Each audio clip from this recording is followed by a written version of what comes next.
ஒரு ஒரு குழந்தையை ஒரு தகப்பன் ஒரு இருளான பாதையிலே தன்னுடைய கரத்தை பிடித்து நடத்தி கொண்டு போகிறார்.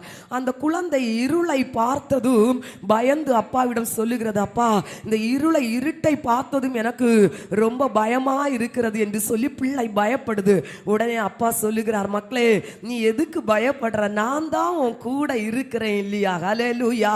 அந்த ஒரு வார்த்தை பிள்ளைக்கு தைரியத்தை கொடுத்தது, அந்த பிள்ளைக்கு பயத்தை மாற்றினது. ஹல்லேலூயா. அந்த பிள்ளைக்கு அந்த இருள் அப்படியே தான் இருந்தது, அதே பாதையில் அந்த பிள்ளை நடந்து கொண்டிருக்கிறது. ஆனாலும் அப்பா சொன்ன ஒரு வார்த்தை, நான் உன் கூட தானே இருக்கிறேன். ஹல்லேலூயா. அந்த பாதையின் அனுபவத்திலே சென்றாலும் அந்த வார்த்தை அந்த பிள்ளையை தைரியப்படுத்தி அந்த பாதையை கடக்குவதற்கு ஏதுவாயிருந்தது. இன்று இந்த வார்த்தையை கேட்கிற தேவ ஜனமே, இன்னும் ஒரு சில நாட்கள் கிறிஸ்துமஸ் பண்டிகையை கொண்டாடுகிற தேவ ஜனமே, இன்றைக்கு பரலோக தேவன் உங்களுக்கு தந்திருக்கிற ஒரு மிகப்பெரிய வாக்குத்தத்தம், நான் உன்னோடு இருக்கிறேன். ஹல்லேலூயா. தெய்வம் உங்கள் ஒவ்வொருவரோடும் கூட இருக்கிறார். எவ்வளவு ஒரு சந்தோஷமான ஒரு ஆசீர்வாதமான வாக்குத்தத்தம் உங்களுக்கும் எனக்கும் கர்த்தர் தந்திருக்கிறார். அதுதான் கிறிஸ்துமஸ் பண்டிகை. நான்